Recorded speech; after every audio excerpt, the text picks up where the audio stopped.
respecting it themselves. Oh, yeah, clean game, guys. You love to see it. So we're not going to let you have that oppressive bot lane, and we're going to keep away the Milio. So again, really big kind of bot lane specifically. Okay, it is Milio, Ashe, and Akali from BLG, LeBlanc, Nico, and the Rumble. So top really wants this Kalista, and they want to force potentially a Renata pick. Oh, we're gonna take Renata here.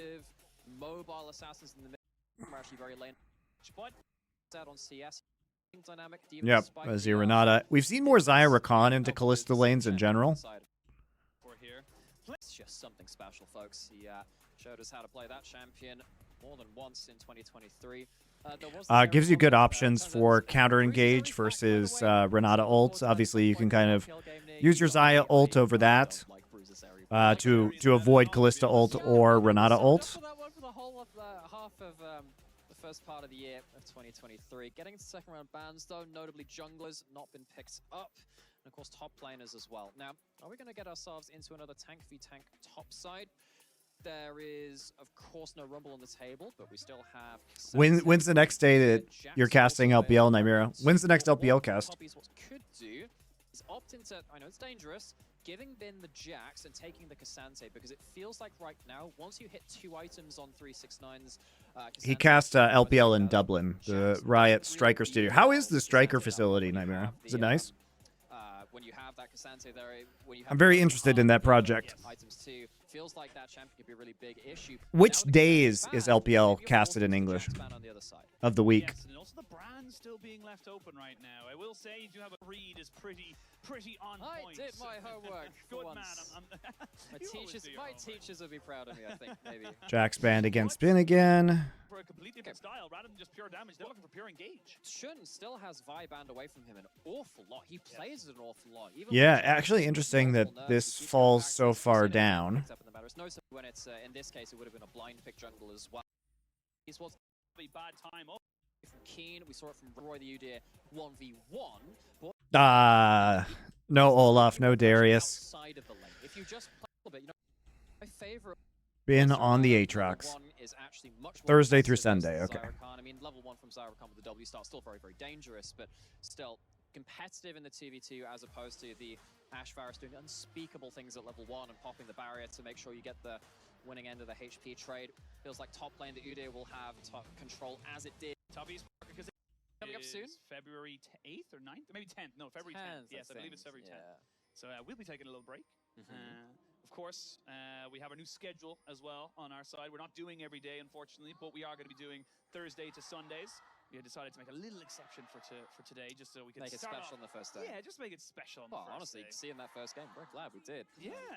See how BLG can match that kind of performance. And as you can see, at level 1, Jackie Love Mako, they have themselves a lot more confidence to walk up at this point, using the lethal tempo threat on that Kalista to walk forward. Sometimes you see the Halo Blades on the Kalista to get some really bursty trades, but when you have the Renata with the Kalista, because you know that you can play around the bailout, you can look for longer trades. Brand banned? No. Down to 0, get more but this time with the Vi up, come out ahead from that one. So let's see how that I think the brand wasn't banned because this game you have the Xayah Rakan in the bot side that's probably going to be, you know, abused early, so you don't have the same invade options.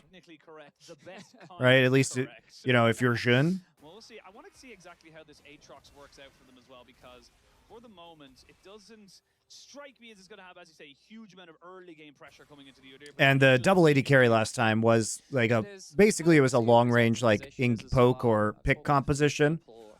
And I think that suits the brand better. There's one of the ERL coaches, Harold Hammerhand, who's a big fan of Shojin first and has been advocating that a lot as well.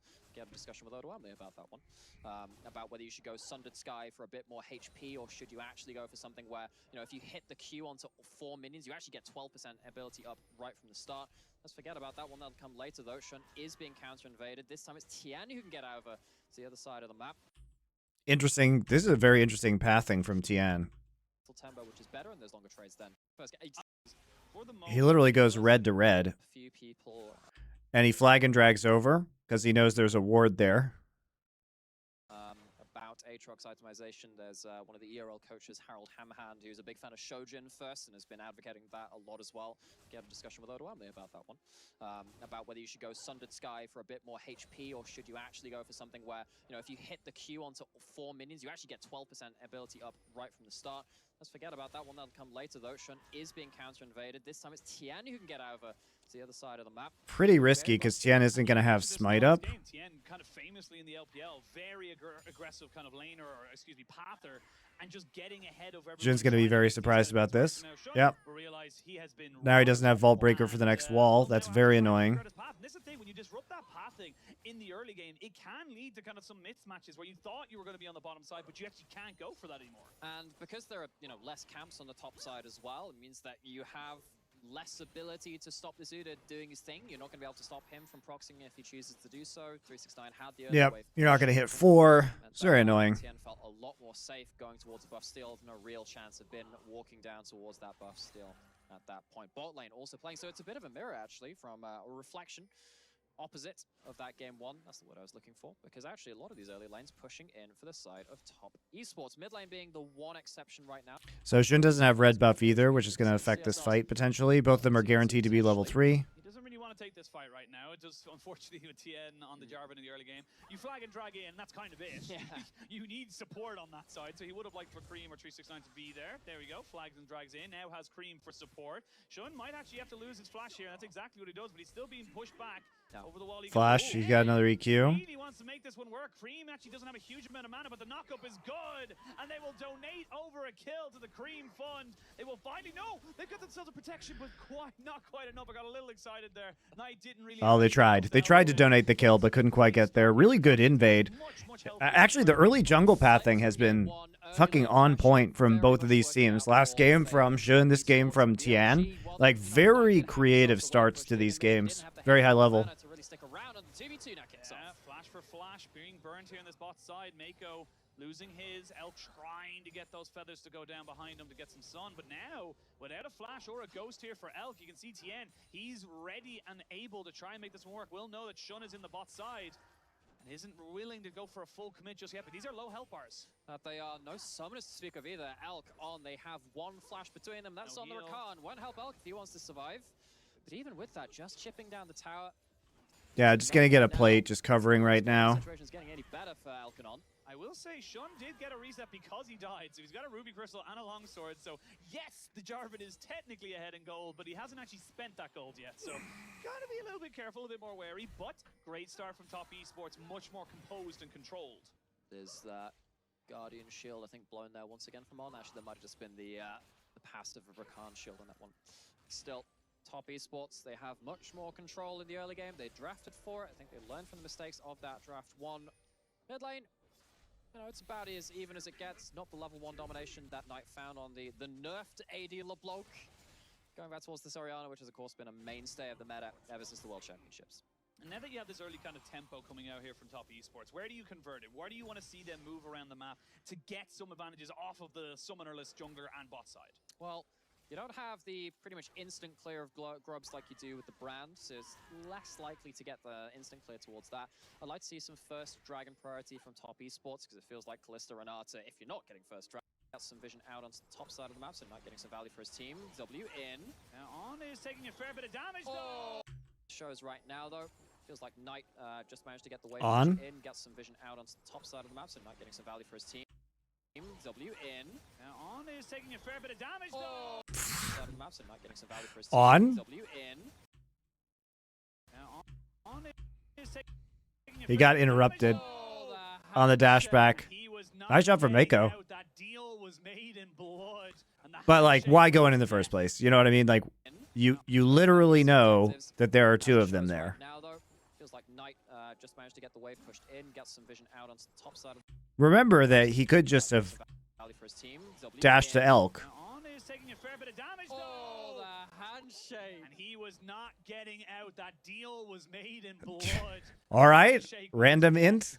Oh, gosh. That's gonna be first Drake. The bot lane of BLG, Jack 11 Mako. Getting themselves some real value here. They didn't really get a chance to play in game 1, but they're showing up in the second one.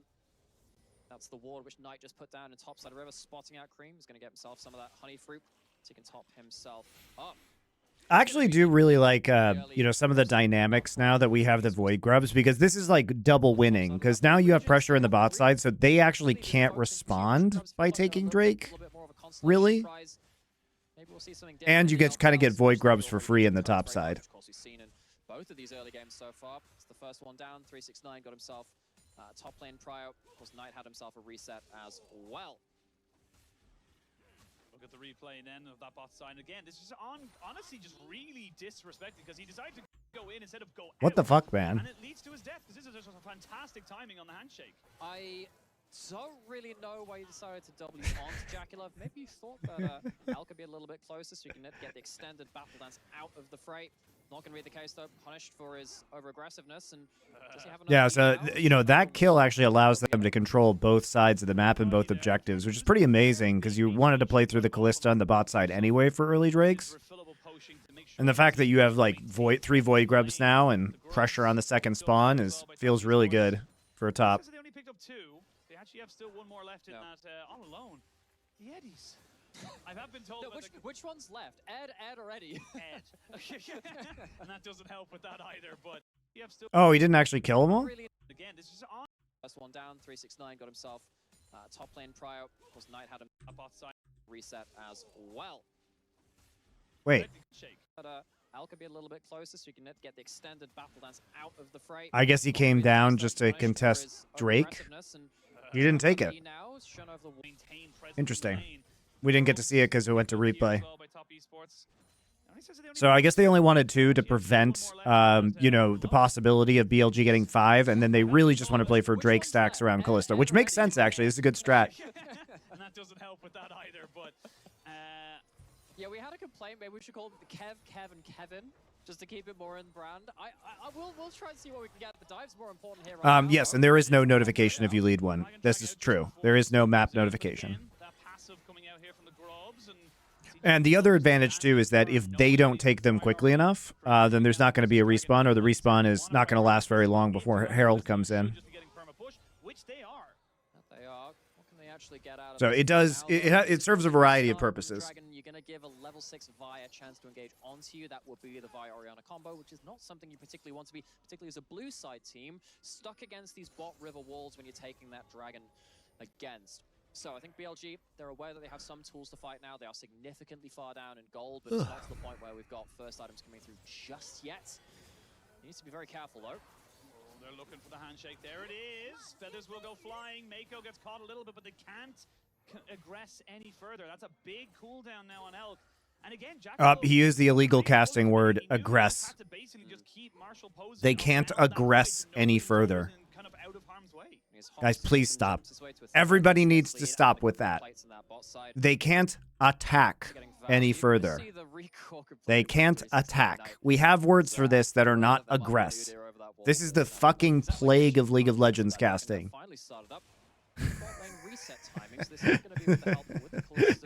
Yeah, flame him for me, Nymera.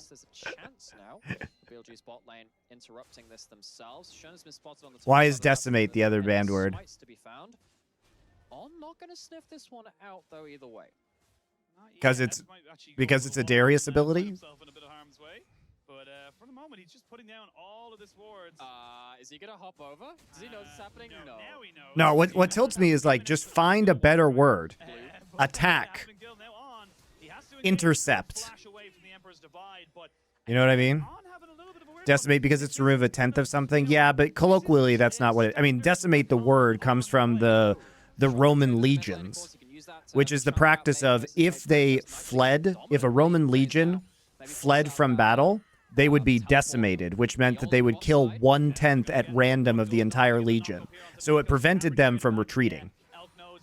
Because they knew that if they ran away, that the entire legion would have 1/10 of its members killed by its officers. This is the kind of game that Mako would have liked to have in game 1 instead. Again, got to talk about this duo. Really is a lot of expectations and some questions, of course, as well, around Jackulov and Mako as the new bot lane combination for top esports. Tien are going to stick around towards bot side as well. Clear out some vision with no Elk to wave clear around here. It does feel like at least another place going down, maybe another kill. Ooh, they didn't quite get the flag and drag, but they will get the Cataclysm, and he's going to get his lover to come back. He's like, thank you for saving me after I left you for dead. There's the hostile takeover. No one really going to do any damage, though. Mako flashes away, but only to be brought. The Cataclysm, and he's going to get his lover to come back. He's like, thank you for saving me after I left you for dead. There's the hostile takeover. Little too much there. No one really going to do any damage, though. Mako flashes away, but only to be brought back. Little too deep. His lover to come. Well, clear out some little too deep. No elk to wave clear around here. It does feel like at least another plate's going down. Maybe another kill. Ooh, they didn't quite get the flag drag, but they will get Tian? the Cataclysm, and he's going to get his lover Tian? back. He's like, thank you for saving me after I left you for dead. There's the hostile takeover. No one really going to do any damage, though. Mako flashes away. Tian's trolling. But only to be brought back under the firm hand of justice and Shun. Finally, BLG on the board. Right, so top esports, they overstay a little bit. They can't quite finish off on before Elk is in range for him to battle dance away. And suddenly top esports, that bot lane pressure slightly reprieved for the side of Elk. See Bin and 369 again going back towards their little 1v1. They are not involved. They have not really been involved at all in the first game or the second in terms of how anyone else has been fighting. But with that pressure on bot side, it does mean Elk gets a little bit of free time here onto the turret. They would also make the Legionnaires kill their own 10%, right? No, that's what I'm saying. They would kill their own soldiers. They would kill their nice bailout. They would kill their own soldiers because they didn't want them to retreat. It was a punishment for retreating troops.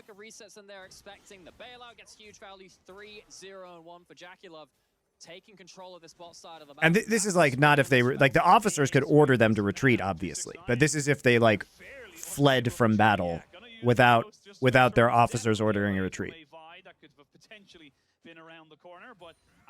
They would make the other 90% kill the 10%. I assume so.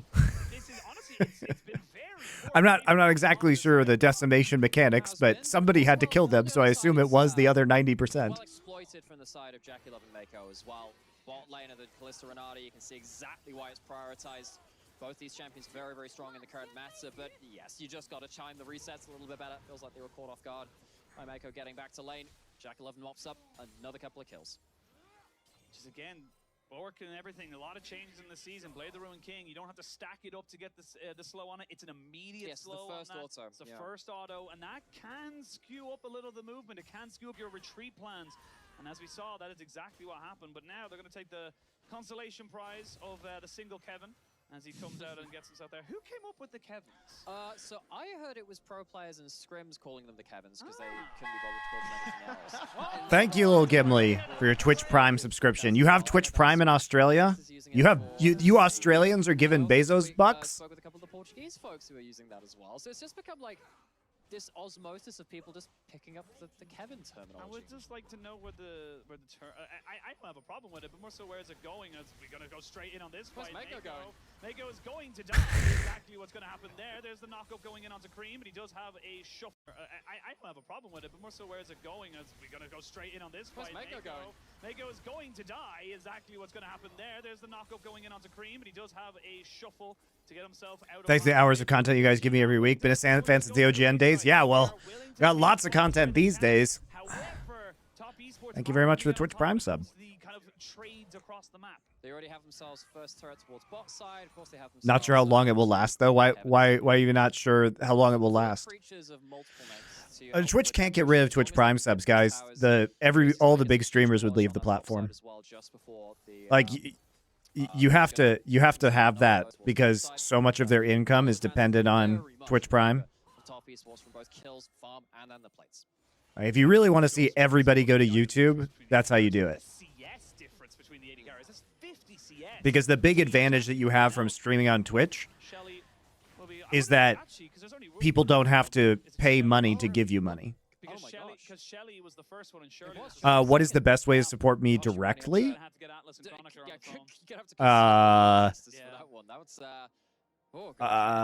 So either subscribing or by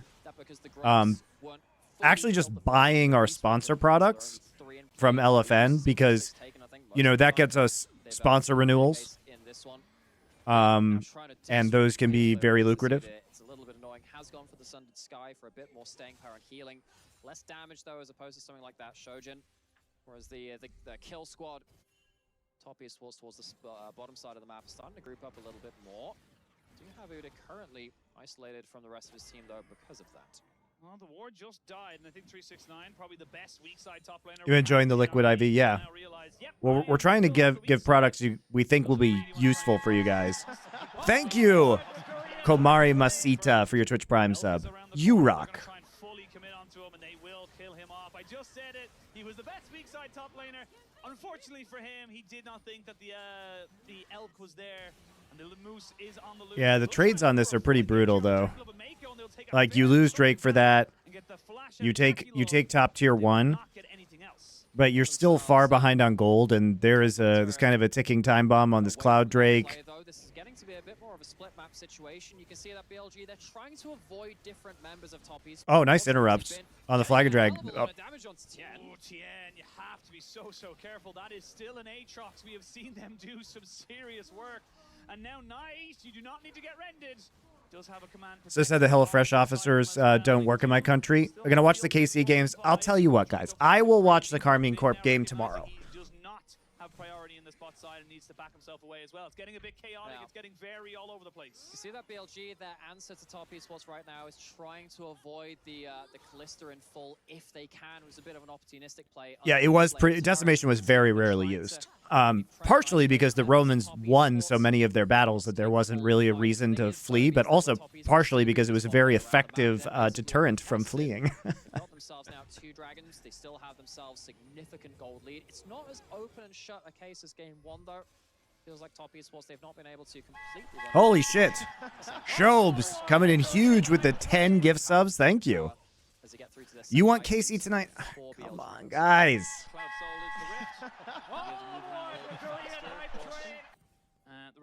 Punic Wars are a bad time for that.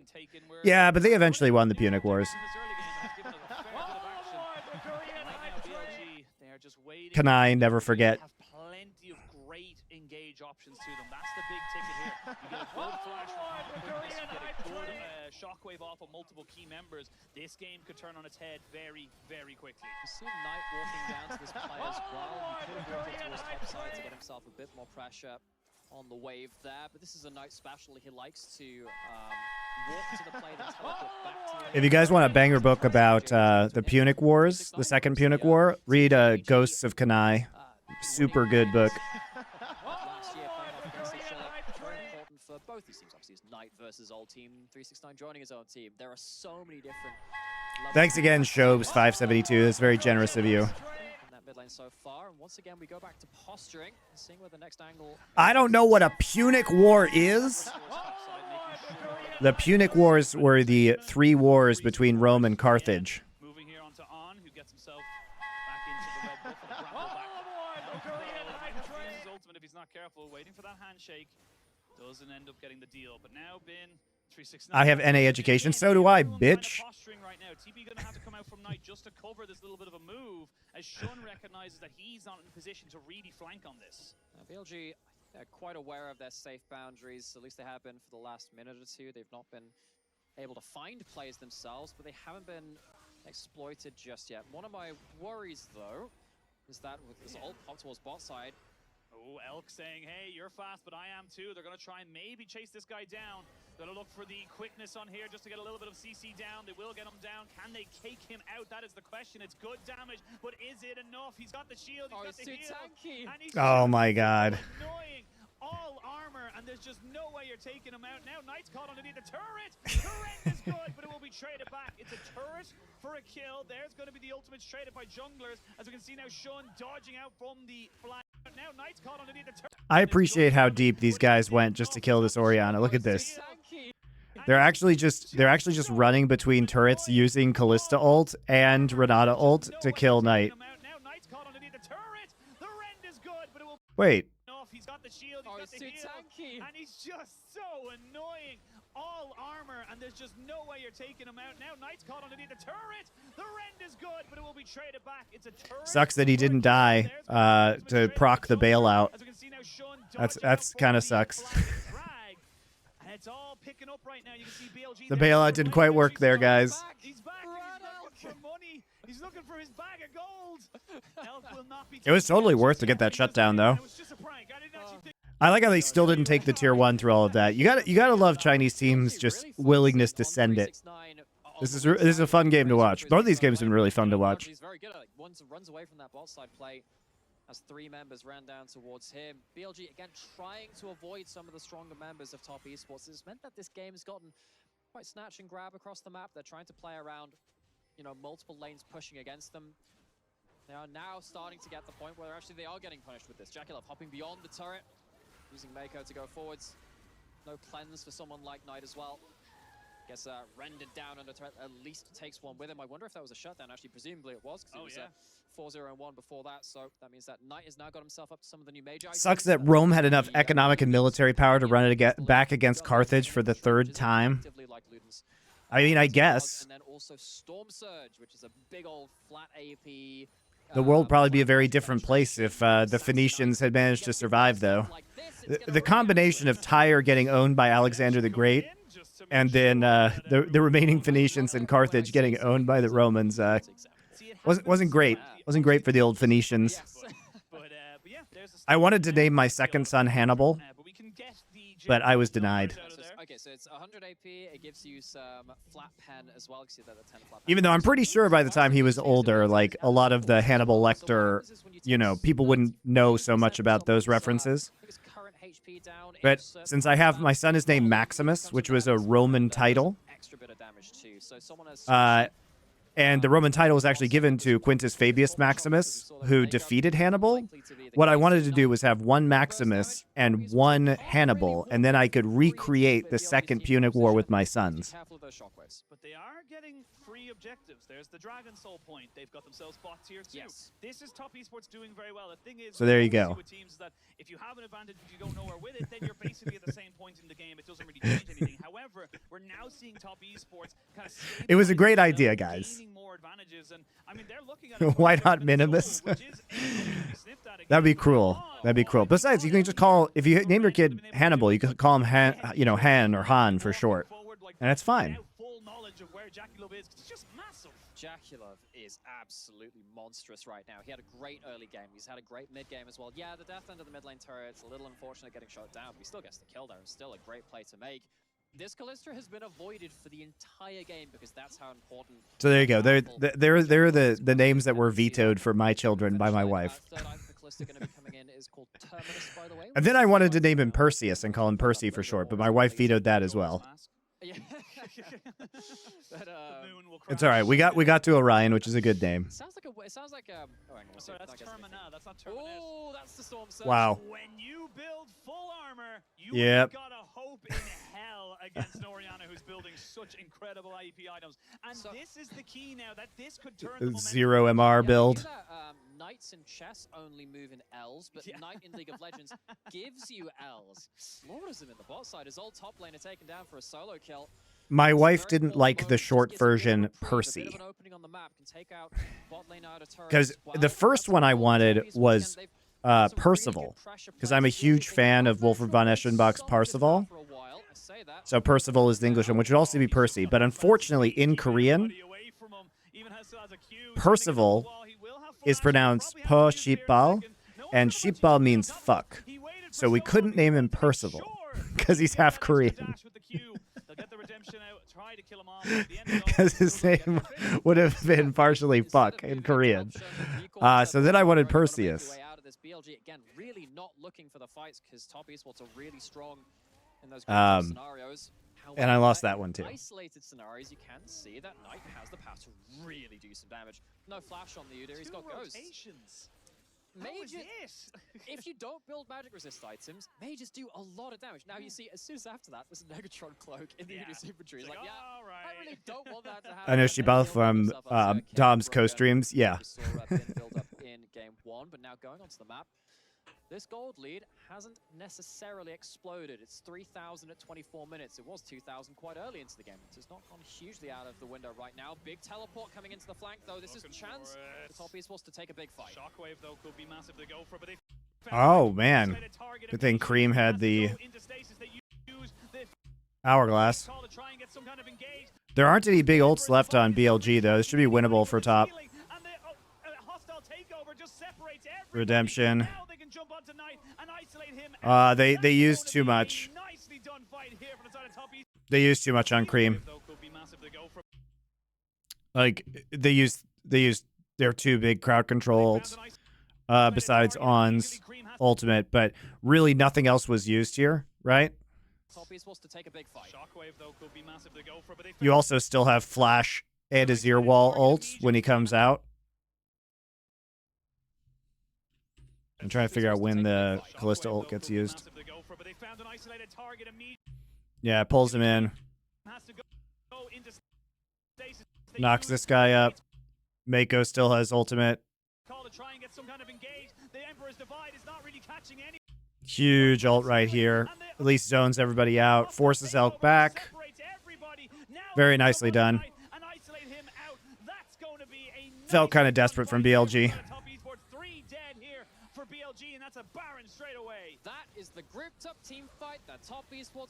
I wonder what your in-laws think about your naming antics. Well, they like Orion. Orion's a good name. I got my Greek name. I got my Greek mythology name.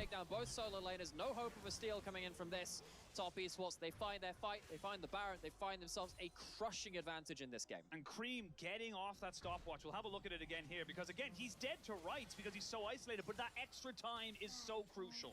It is building towards the Zhonya's. The Seeker's Arm Guard now functions as that stopwatch, which is just enough time for Make. Cream plays that well too. Flashes over. Comes back in. I mean, look at how well Cream plays this, guys. He also lives. That's so crazy.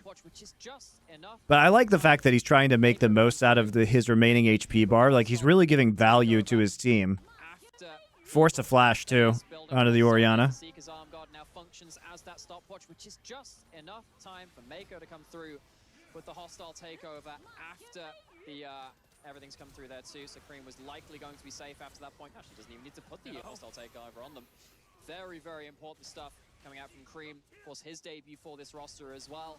Had a bit of a difficult game one. Game two on this. Will the third be a girl named KT? Nah, there's not going to be a third, guys. Great signs of life here from Top Esports. Really doing themselves some great, just honestly great plays. Just kind of constantly understanding where they're strongest, where they need to go, and again having that Kalista just be so far ahead, and they are leveraging it. Now Kalista has completed that terminus. Stopwatch tank Storm Surge too. Yeah, looked like it.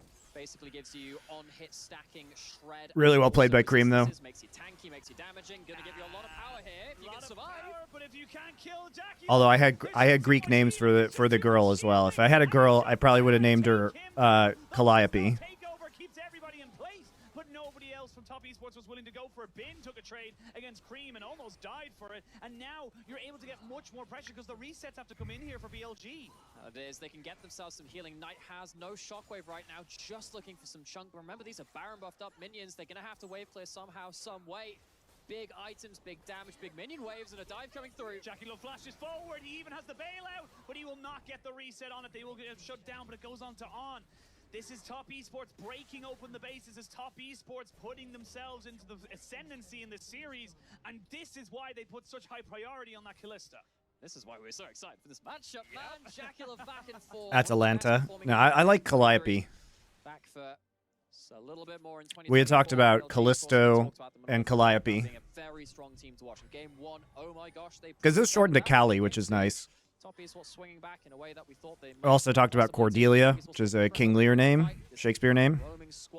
Shortens to Delia or Corey. Tried their best to avoid it, man. Tried to have Persephone. You get to call her Percy. I know, dude. It'd be funny to have a. It would be funny if they were named like Perseus and Persephone, and we called them both Percy. Everyone's a Percy. Incredible from Mako, getting huge value. Feels like BLG. They've lost that 50-50 on whether they can kill that carry in time a couple of times now. Feels like maybe those chances are slipping away. And we do have the improved scuttle vision now. Yeah, post 20 minutes. Yeah. It is Megatron is a dope name too. Megatron. Wheels wards, much like a Scarlet Bloom That's ward. good. That's a good troll. That's funny. Takes 2 knocks off there. You can actually clear an area very, very quickly. Absolutely insane. Nobody would think of Transformers, guys, or Calvin Johnson. Before they spawn, if you do get into the river first and you get one of the scuttles, that very much helps you with it. So that's a very good point to bring up there, Rasheen. Of course, now the buffs as well. If you get buff steals at this point, a team-wide blue buff or red buff can be very, very important. I pointed this out on Twitter the other day too, because this is very important. Azir goes for the fleet footwork because his soul. You watch or read the Percy Jackson books? No, I will probably watch the new TV series for Nerd Legion. Me and Doa. So we'll probably do something on that because there is that new TV series coming out. The show is not out yet. A little bit of that slow, which can persist as well. Watch out for the red buff Azir. It actually has some value. It does indeed. Now, 4-item Callista. Actually gone for, I believe that's a Jack show. Oh, the show is out? Tanky boy. And they're just putting in some serious work here onto this. Well, we'll do it soon then on Nerd Legion. The next episode of Nerd Legion, as we watch the inevitable end of this game, is on Blue Eye Samurai, which is a fucking... It's so good, guys. Blue Eye Samurai is so good, if you haven't seen it. Just not been able to play the game. Looking to see if I didn't catch whether Knight has his third item. He has the Shadow Flame. That's changed a little bit. Now, if you hit an ability on, well, any magic or true damage on someone below 35% HP will crit for extra damage. So the Shockwave ever so important. I think Knight has some damage, but top Esports, they've been so indomitable in team fights. Kills half a BLG. Very good synced waves here heading into the base. Very, very good synced waves. Just can't step up to that. Again, he's all armor right now. No magic resistance to really speak of. And now Elk trying to lowly keep this one alive, but the damage coming in from the team is just absurd. They're going to fully engage. Is not going to be able to get a kill onto Elk, but they've used 2 of their ultimates on this. When are we doing Ghost Dog? Like Ghost Dog Wave the Samurai? You know what's funny? I watched that just like last week. They lose the inhibitor, they lose their ults. Ongoing in for a combo, but it's not going to lead to anything. Oh, Danian, you didn't appreciate how good it was until the edit? Really? That show is just masterful, man. Just the writing is so good. Episode 5 of that show is absolutely amazing. It's like one of my favorite episodes of TV ever. Between 2 of our teams we expect to be at the top of the standings throughout this year. On paper, they look strong. On the Rift, both teams looking strong. And this is what we wanted. This is what I wanted more than anything else. It's a 1-1 score. You know, off the top of my head, like some of the episodes in the last few years, I think episode 5 of Blue Eye Samurai, and then I think it's episode 5 or episode 6 of The Haunting of Hill House. If you've seen The Haunting of Hill House, you know the one. The episode are so good. Is that the Parallel Story puppet show episode? Yes. Yes, it is. That one's great. Using the fact that he had winning lanes to get a leg over Shun, who was incredible in game 1. So game 3, when we come around to it, why doesn't the bigger LPL caster simply eat the smaller one? Have to see